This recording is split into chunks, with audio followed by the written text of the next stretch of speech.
Olá, queridos irmãos, que bom encontrá-los novamente.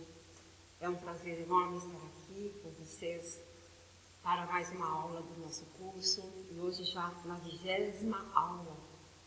E vamos tratar hoje de um tema do curso básico do Espiritismo do primeiro ano. Então, neste momento, eu convido a todos vocês a elevarem os pensamentos, a imaginar aí o nosso protetor, o nosso mestre querido, o nosso Pai, agradecendo a eles a oportunidade de estarmos aqui. E também pedindo que sempre nos envolvam em suas bênçãos e suas luzes, que assim seja, graças a Deus. E o nosso tema hoje está no básico 1, curtículo, diferentes ordens de espíritos. E na parte B, vamos tratar da justiça das aflições. Nessa parte A, teremos a primeira, segunda e terceira ordens dos espíritos, as classes dos espíritos e também a progressão dos espíritos. Meus irmãos, sabemos que todos nós somos espíritos, ora encarnados, ora desencarnados. E vamos falar hoje do mundo dos espíritos em que nós também nos encaixamos, ok? O mundo dos espíritos, ou o mundo normal, primitivo, é o principal. Ele preexiste e sobrevive a tudo. Independe do mundo corpóreo, mas a correlação entre os dois é incessante. Agem um sobre o outro. Os mundos físicos podem deixar de existir. Todavia, o mundo dos espíritos, o mundo espiritual, esse sempre existirá. Os espíritos estão por toda parte e povoam os espaços infinitos. Portanto, estaremos onde estiver adequado ao nosso estágio de desenvolvimento nesses mundos que existem. Ora estamos em um mundo físico, ora na realidade, mas sempre nas missões de evolução aí de cada um de nós. Os espíritos, eles estão sempre do nosso lado, observando e agindo sobre nós. Sempre os percebamos, na maioria das vezes. E Deus se serve dos espíritos para a realização dos seus desígnios. Isso nós encontramos nas questões 84 e 87 do Livro dos Espíritos. E aí vamos entrar agora na ordem que Kardec estabeleceu para os espíritos, falando aí de 3 grandes divisões, onde se classificam, onde estão os espíritos. Kardec, ele faz uma consideração na Revista Espírita de fevereiro de 1858, quando ele faz esse trabalho de classificação, de ordenação dos espíritos. E ele diz assim: não inventamos os espíritos nem os seus caracteres. Vimos e observamos. Julgamos-nos por suas palavras e atos. Depois os classificamos por suas similitudes. Eis o que qualquer um, em nosso caso, poderia ter feito. Entretanto, não podemos indicar a autoria de todo o trabalho. Se o quadro que damos a seguir não for traçado textualmente pelos espíritos, e se é nossa a iniciativa, todos os elementos que o compõem foram hauridos em seus ensinamentos. O que nos restava era apenas formular uma disposição material.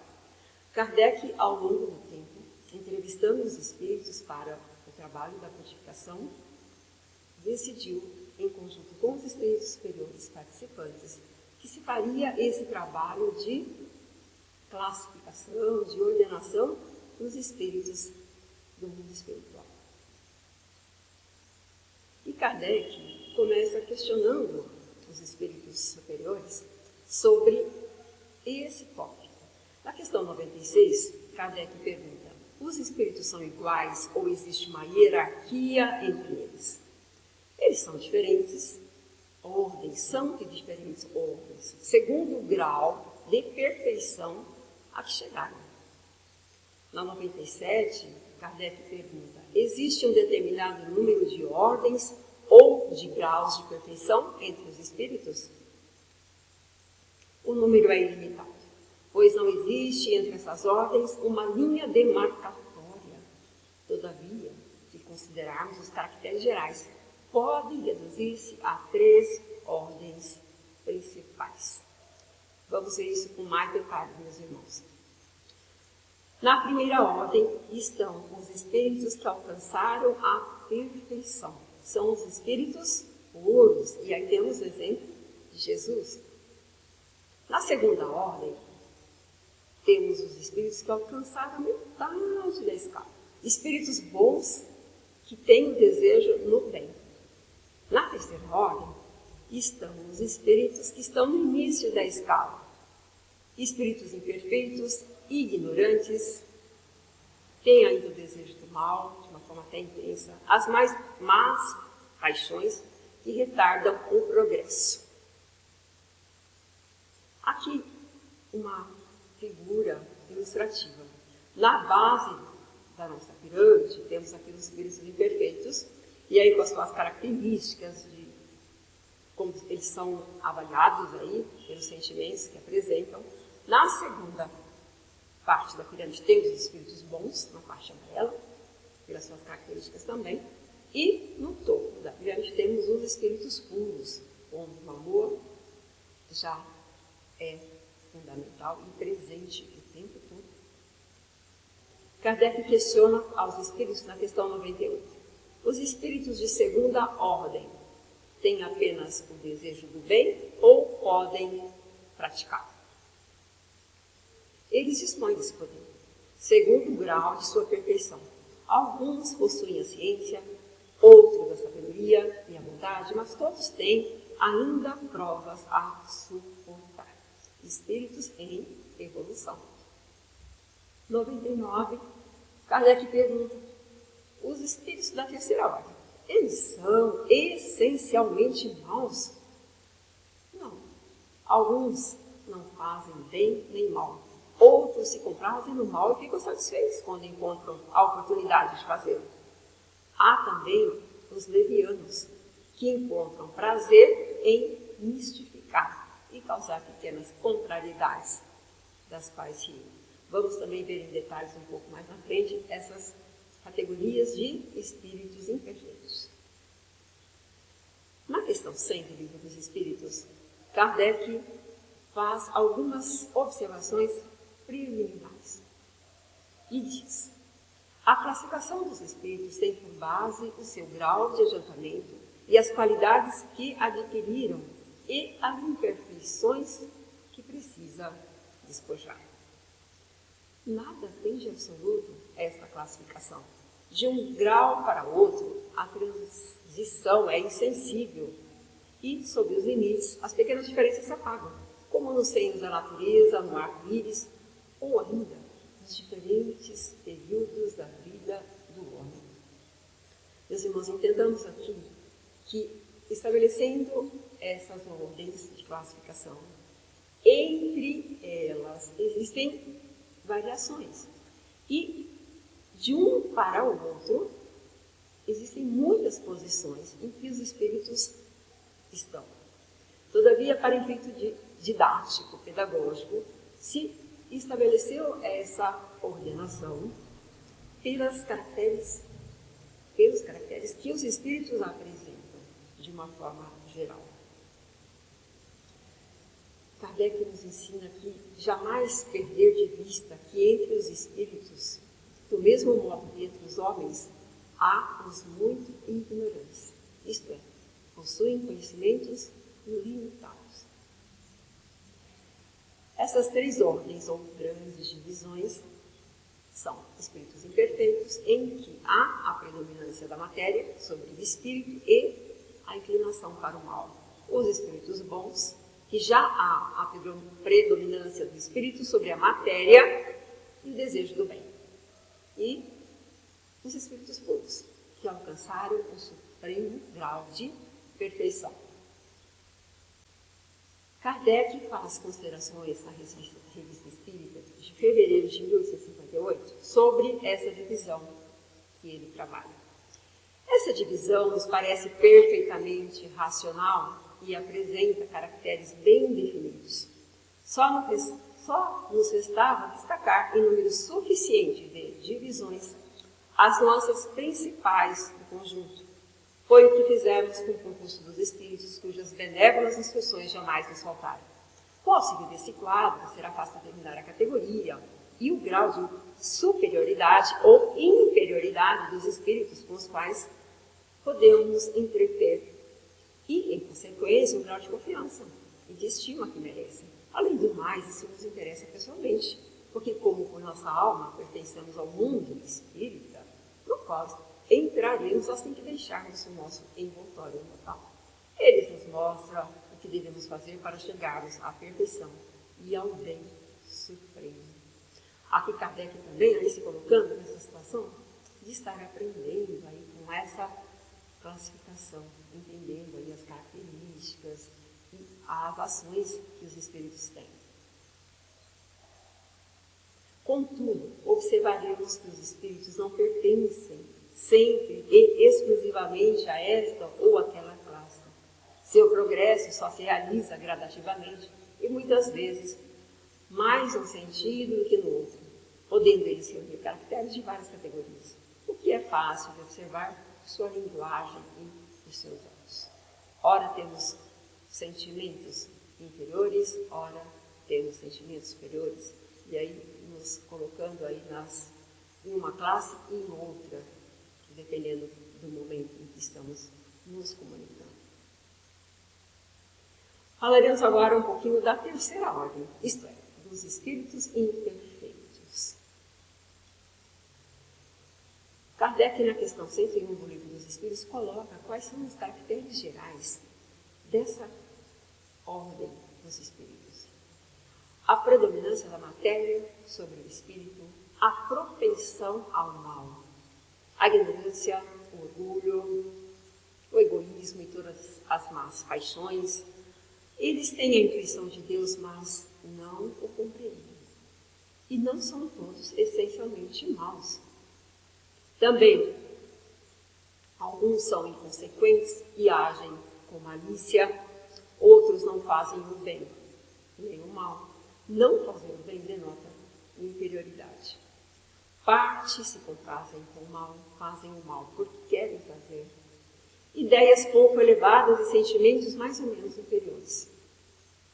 Eles têm conhecimentos limitados do mundo espírita, fazem confusão com os preconceitos da vida corpórea, têm a inveja ao ver a felicidade dos bons, sofrem pelo mal que suportaram e que fizeram outros suportarem, e o caráter desses espíritos é revelado pela linguagem. Sempre se nota a presença dos maus pensamentos e a linguagem também grosseira ao se expressarem.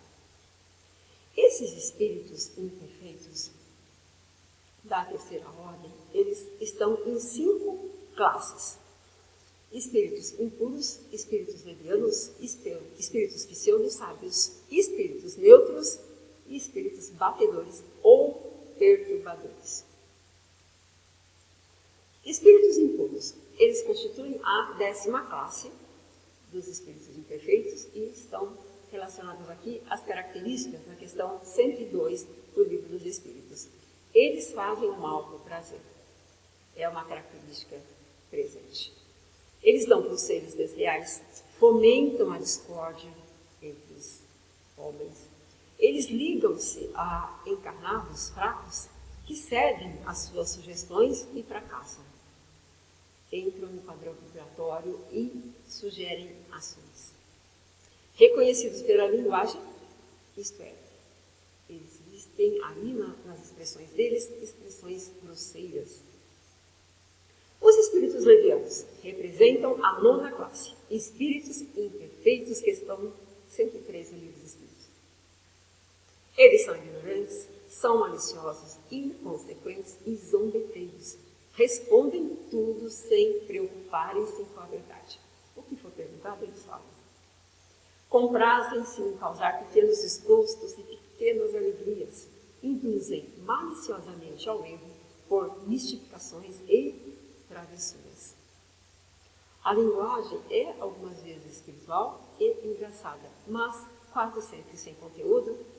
Usam nomes supostos, é mais por malícia do que por maldade.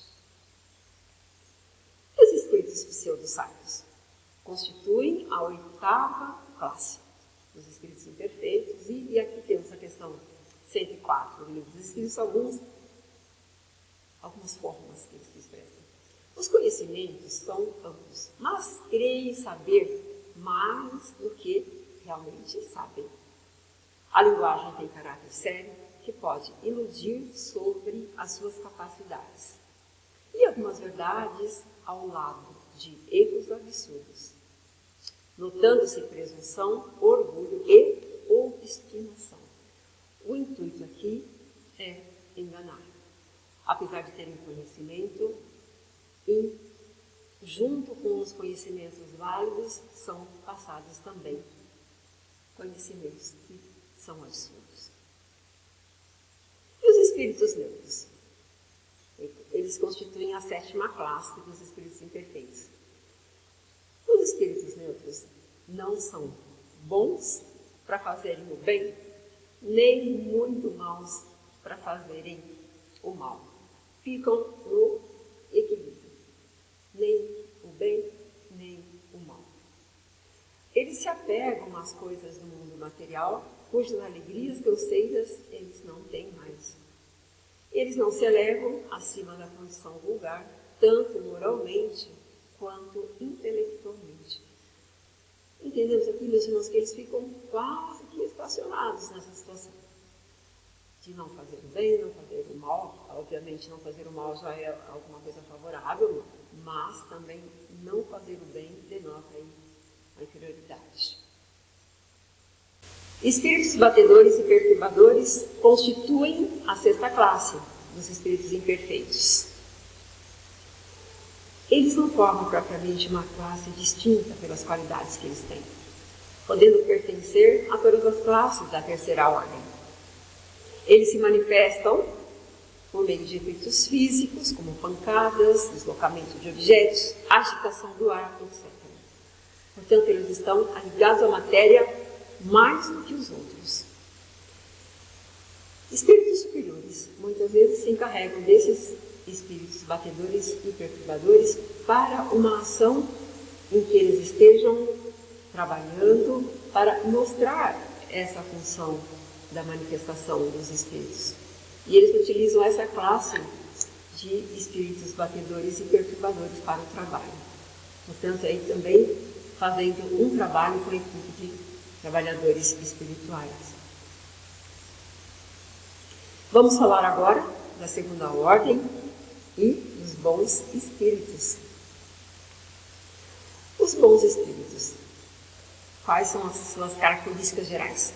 Na questão 107 do Livro dos Espíritos, nós vamos ter que há a predominância do espírito sobre a matéria, o desejo do bem e qualidades e o poder estão na evolução adquirida.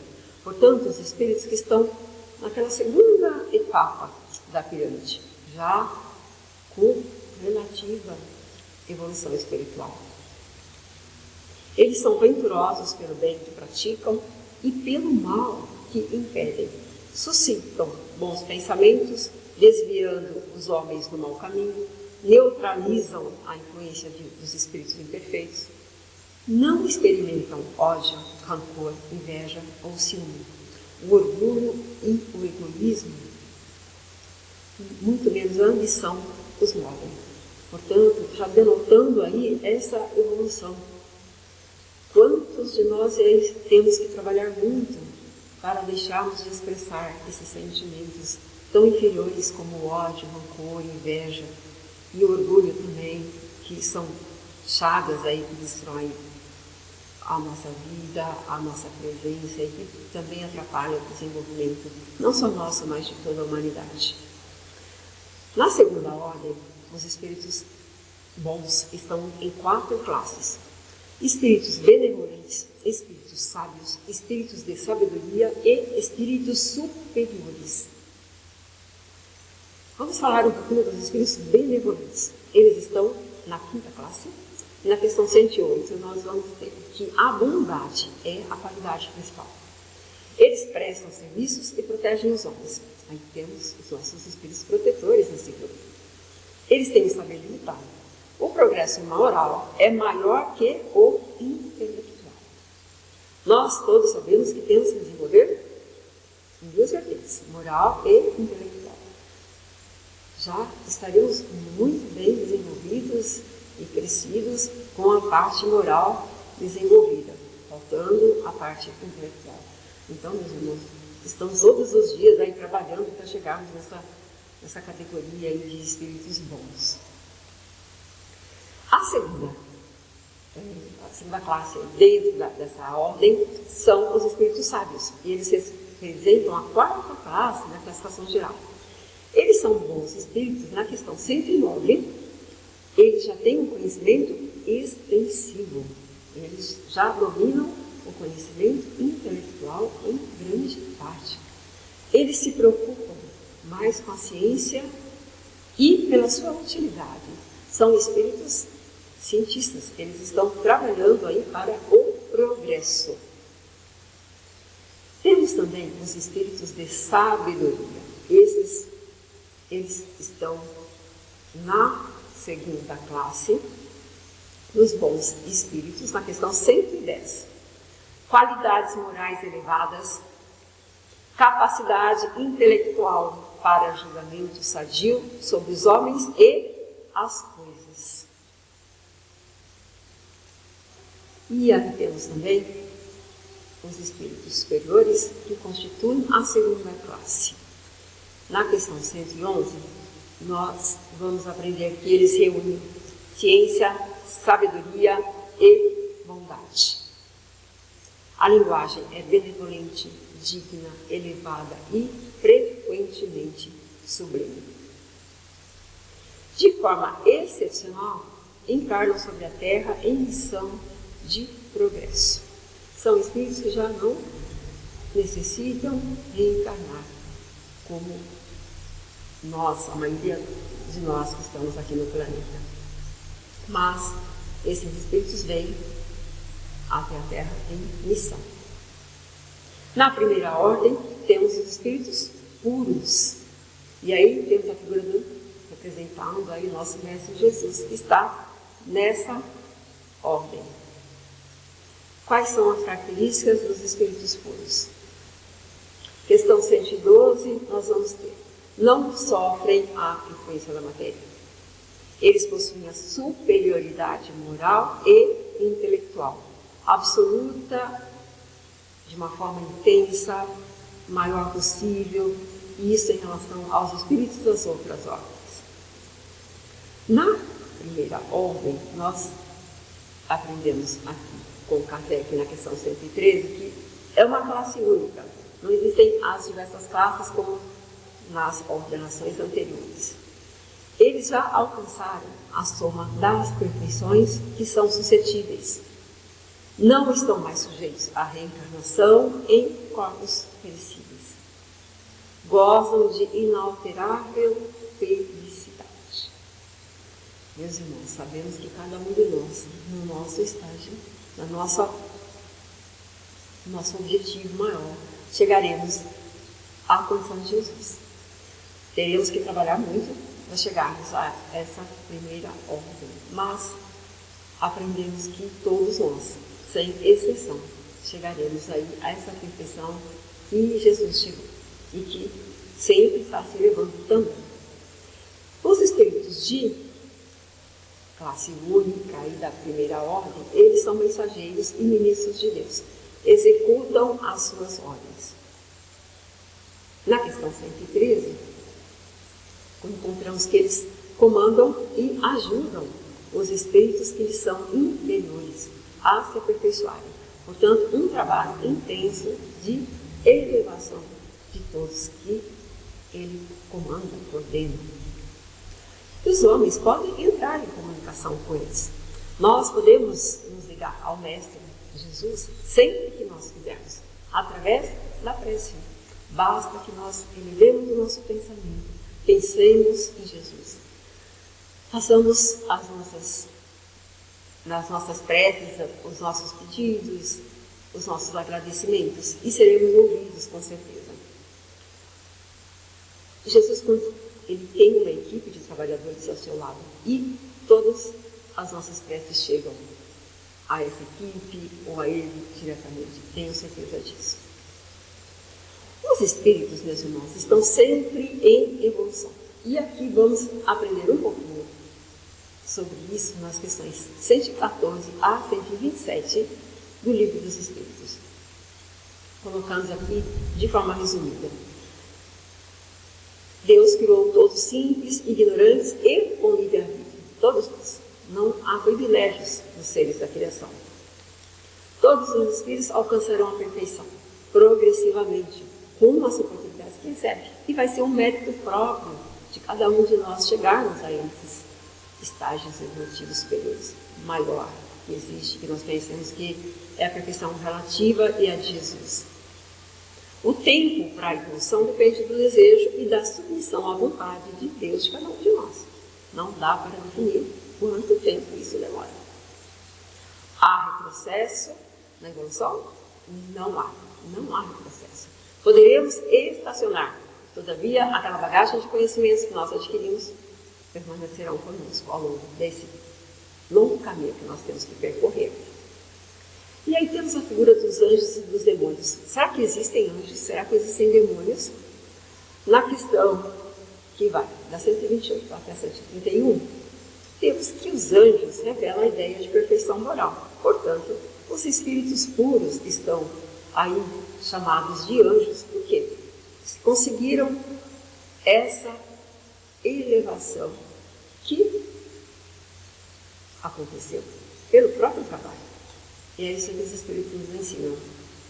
Daimon, ligado a demônio, é uma palavra grega, significa gênio, inteligência, e empregada para seres incorpóreos. Portanto, demônios, nessa acepção da origem da palavra, significa gênio, inteligência, e também aí para os espíritos. E no sentido vulgar, associou-se essa expressão demônio a seres que estão voltados para o mal. Mas nós entendemos pela obra da doutrina espírita que existem seres criados simples e ignorantes e que ao longo do tempo, de suas escolhas, vai construindo, ficando aí o tempo que se desejar ou se quiser ficar nas tarefas aí que não constituem elevação ou trabalhando sempre no bem e se elevando. Deus, soberanamente justo e bom, Ele criou todos do mesmo jeito, da mesma forma, com o mesmo potencial para a elevação. Desta forma, meus irmãos, todos nós alcançaremos a elevação superior, a elevação maior que existe e que nós conhecemos, que nos é dado a conhecer neste momento, que é a perfeição relativa em que Jesus está. Quando nós também estamos nesse processo de nos elevarmos moralmente, intelectualmente, nós também habitaremos mundos adequados a esse trabalho que realizamos. E aí nós temos, desde o primeiro ser vivo até os planos de energia pura. Nós hoje aqui na Terra, os espíritos encarnados estão em mundos, aliás, em um mundo que é de regeneração e prova, mas já passamos por mundos primitivos, onde aconteceram as nossas primeiras encarnações. Depois de passarmos desse estágio de o homem moderno, aquela figura de mundo de expressão e provas, habitaremos mundos regeneradores, mundos felizes, celestes e, finalmente, os mundos crísticos, onde está a figura de Jesus, nosso mestre querido. Meus irmãos, a jornada é intensa, para que nós possamos chegar aí nesses estágios maiores de evolução. Mas estamos aqui nessa missão, nesse projeto, de sermos melhores nesta encarnação, sermos melhores a cada dia, de melhorarmos os nossos sentimentos, de voltarmos as nossas relações sempre para o bem, que o amor se faça presente sempre nas nossas tarefas, nas nossas comunicações, nos nossos relacionamentos, porque na medida em que nós elevamos os nossos sentimentos, nós estaremos mais conectados também com essa equipe de trabalhadores espirituais de Jesus que nos auxiliam nesse processo. Então, vamos fazer sempre, a cada dia, a cada oportunidade que nós temos, essa reflexão de sabermos que temos esse compromisso conosco, com aqueles que estão conosco.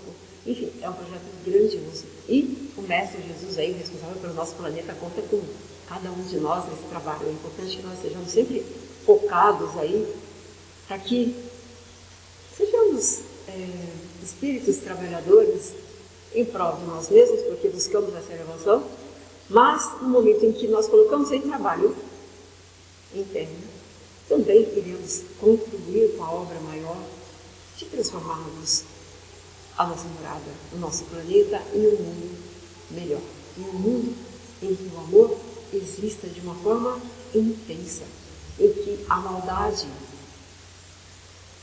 vá diminuindo e que cheguemos a esse estado de mundo de regeneração, em que o mal ainda existirá um pouquinho, mas de uma forma quase que imperceptível para a maioria dos moradores do mundo. Isto é, o amor transfará de uma forma mais presente nesses mundos regeneradores. E é o próximo estágio do nosso planeta. E temos certeza que todos nós gostaríamos de estar na Terra nesse estágio que chegará. No Livro dos Médiuns, capítulo 24, Kardec coloca para nós algumas formas, algumas ideias de distinguirmos os espíritos bons dos espíritos maus. A linguagem dos espíritos corresponde sempre ao grau de elevação. Quando estamos recebendo uma comunicação, é importante que tenhamos essa observação de como o espírito está se expressando. A linguagem revela sempre a sua origem, seja pelo pensamento ou pela forma. Pretensa superioridade não se sustenta ao longo de algum tempo. Espíritos realmente superiores não se limitam a dizer coisas boas, mas as dizem em termos que excluem absolutamente qualquer trivialidade. Afabilidade e bondade são atributos essenciais dos espíritos depurados. Eles lamentam as fraquezas, criticam os erros, mas sempre com moderação, sem amarguras e sem animosidade. A linguagem é doce. Os espíritos, ao falarem, transmitem isso para nós. A inteligência está longe de ser um sinal seguro de superioridade. Inteligência e moral nem sempre andam juntas. Temos espíritos muito inteligentes com uma moral muito baixa. Kardec submetia todas as comunicações a um rigoroso exame, sondando, analisando as ideias e as expressões, rejeitando sem hesitação tudo que for contrário à lógica e ao bom senso. Neste capítulo do Livro dos Médiuns, São Luís recomenda avaliar sempre, submetendo ao mais rigoroso controle da razão todas as comunicações e não negligenciar, desde que algo pareça suspeito. Esse capítulo também, no item 267, Kardec coloca para nós os meios de reconhecer as qualidades dos espíritos. E são 27 tópicos que Kardec expõe nesse item. Resumimos aqui trouxemos alguns dos primeiros tópicos, para que tenhamos uma ideia, mas que sugerimos que vocês busquem depois esse item no Livro dos Médiuns para a leitura completa. Primeiro, bom senso. Observar sempre o teor da comunicação se há algum senso. a linguagem e as ações, os sentimentos dos conselhos que são passados ali. Espíritos bons só podem dizer ou fazer o bem. A linguagem dos espíritos superiores são sempre dignas, elevadas. Toda falta de lógica, razão e prudência não deixam dúvida da sua origem. Espíritos elevados têm linguagem idêntica. Ideias são as mesmas, sejam quais forem tempo e lugar. Bons espíritos somente dizem o que sabem, calando ou confessando a ignorância quando não sabem. Os espíritos levianos são também reconhecidos por predizerem o futuro.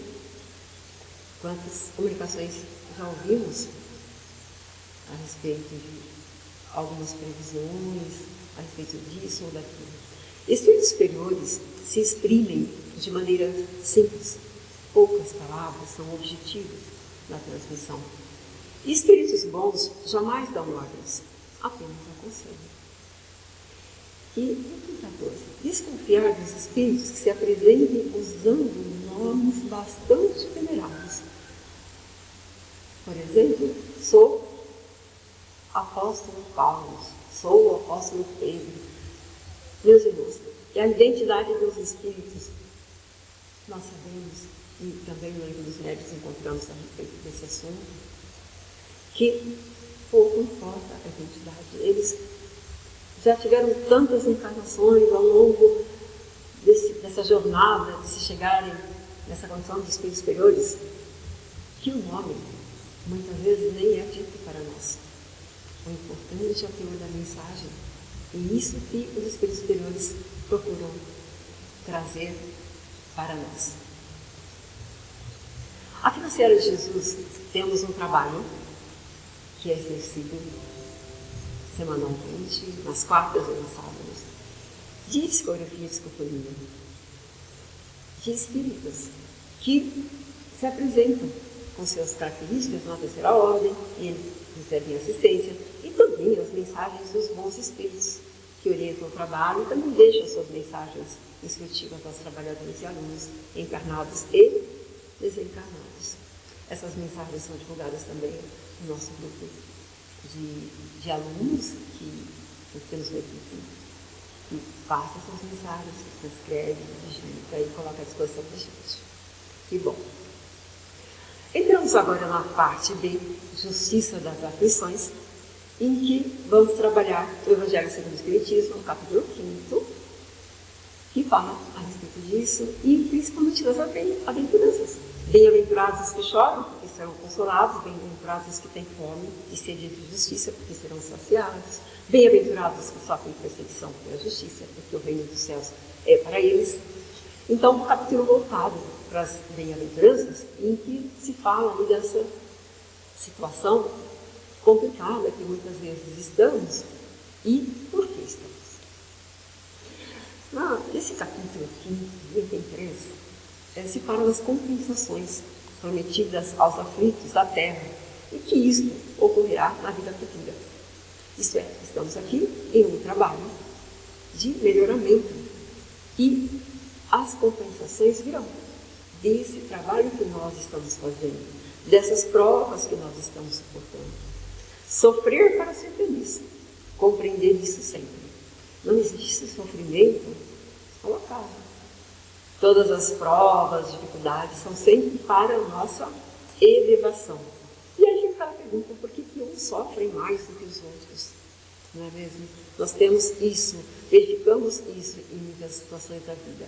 Mas sabemos também que não recebemos fardo maior daquele e podemos suportar. Portanto, meus irmãos, a resignação é imprescindível para nós nesses quadros de sofrimento. A justiça de Deus. Deus é soberanamente bom e justo. Não age por capricho nem com parcialidade. As vicissitudes da vida têm, pois, uma causa. E uma vez que Deus é justo, essa causa deve ser justa. Confiemos sempre nessa justiça.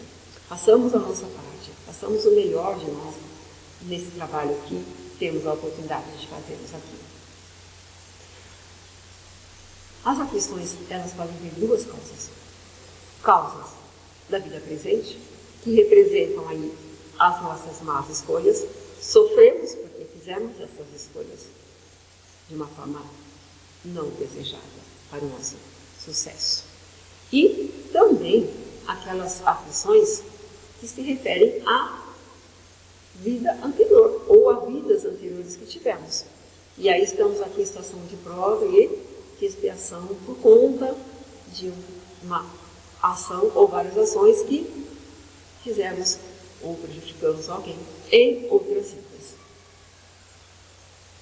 Vamos focar as causas atuais das aflições para que aqui, enquanto encarnados, tenhamos a oportunidade de rever o que fizemos e o que estamos fazendo e melhorar essa conduta.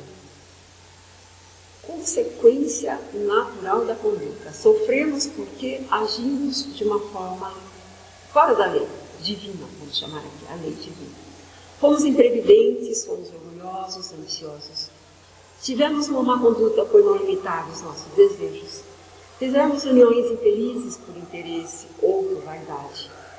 Sofremos enfermidades como consequência de intemperança e excessos de todos os gêneros. Nos tornamos pais infelizes com os filhos por não terem combatido as suas más tendências no princípio. Um conjunto de ações que deveríamos ter tomado ou que não deveríamos ter tomado nos colocaram em situação de aflição. É isso, meus irmãos. Muitas das nossas mazelas, dos nossos sofrimentos, estão ligados aí às nossas ações. E a quem culpar por essas aflições, se não a nós mesmos, não é verdade? Que possamos a cada dia observarmos aí como é que nós estamos nos comportando em frente a todas as situações. A lei divina ou natural é a única necessária à felicidade do homem. Ela lhe indica o que deve fazer ou não fazer. E ele só se torna infeliz porque dela se afasta. Ele, aí, o homem, se torna infeliz porque não obedeceu a lei. E tem uma lei que é a maior. Lei de justiça, amor e caridade. Essa lei envolve o amor a nós mesmos e o amor ao próximo. Amar a Deus sobre todas as coisas e ao próximo como a si mesmo. As leis morais elas estão divididas em várias delas. Todavia, essa lei é a mais importante. Se nós praticarmos essa lei, estaremos praticando as outras também. E ligado ao nosso crescimento, ao nosso desenvolvimento, está a lei de progresso, que nos impulsiona. Vamos chegar naquela posição de espíritos melhorados, queiramos ou não, a lei está aí nos impulsionando. Podemos demorar, mas uma hora vamos ter que fazer. Amar os inimigos. Como é difícil. Se é difícil amar aqueles que estão próximos, amar os inimigos, então, o que diria isso? Todavia, meus irmãos, amar o inimigo, amar aqueles que nos fazem sofrer, é uma condição. É uma condição para que alcancemos a superioridade. O amor ao próximo, levado até o amor aos inimigos, é sempre um indício maior ou menor de superioridade moral. De onde resulta que o grau de perfeição está na relação, na razão direta da extensão desse amor. Por isso, Jesus, depois de ter dado aos seus discípulos as regras da caridade, naquilo que ela tem mais sublime, lhe disse: sede, pois, perfeitos como o vosso Pai celestial é perfeito. Aqui Jesus colocou dessa forma, mas sabemos que a condição de perfeição que nós chegaremos é a perfeição relativa, porque a perfeição absoluta é de Deus. E naquela época Jesus se expressava a pessoas com um grau de desenvolvimento intelectual ainda menor, se referindo a Deus como Pai Celestial e perfeito. Se os seres, os homens que ele falava naquela época, ele conseguissem entender, já era o suficiente. Nós sabemos que a perfeição que nós chegaremos é Jesus e trabalharemos para isso. E somos impulsionados também para isso. Temos no capítulo 17 as características do homem de bem. E essas características aqui nos devem impulsionar. O verdadeiro homem de bem é o que cumpre a lei de justiça, de amor, de caridade na sua maior pureza. Amai os vossos inimigos, bendizei-os, porque aqueles que vos maldizem, fazei o bem aos que vos odeiam e orai pelos que vos maltratam e perseguem. Reconhece-se o verdadeiro espírito pela sua transformação moral e pelos esforços que emprega para domar as suas más inclinações. Aqui apenas 3 tópicos, mas nesse capítulo do Evangelho segundo o Espiritismo é possível pegar todos os tópicos que lá estão. O foco aqui é falar do amor aos inimigos, porque sabemos que é o mais difícil para nós.